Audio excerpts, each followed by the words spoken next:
ഇതറിയാതെ ആരും clothing brand തുടങ്ങരുത്. കാരണം വേറെ ഒന്നുമല്ല, ഒരു ക്ലോത്തിങ് ബ്രാൻഡ് തുടങ്ങുക എന്നുള്ളത് എളുപ്പമാണ്. എല്ലാവരും വിചാരിക്കും എന്തെങ്കിലും ഒരു ബിസിനസ് തുടങ്ങാം, ക്ലോത്തിങ് ബ്രാൻഡ് ആകുമ്പോൾ ഒട്ടും റിസ്ക് ഇല്ല, പെട്ടെന്ന് ചെയ്യാന്നുള്ളത്.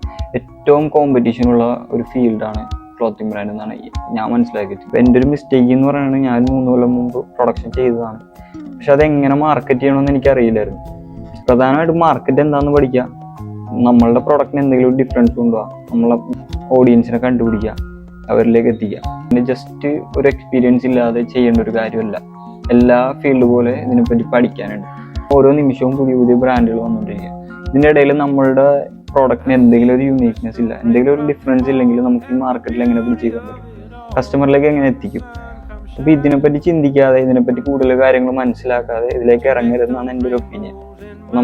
ഇതിനോട് എന്തെങ്കിലും ഒരു പാഷൻ ഇല്ലാതെ ഇതിലേക്ക് ഇറങ്ങി ചെയ്യാതിരിക്കാം. അപ്പോൾ ഓക്കെ.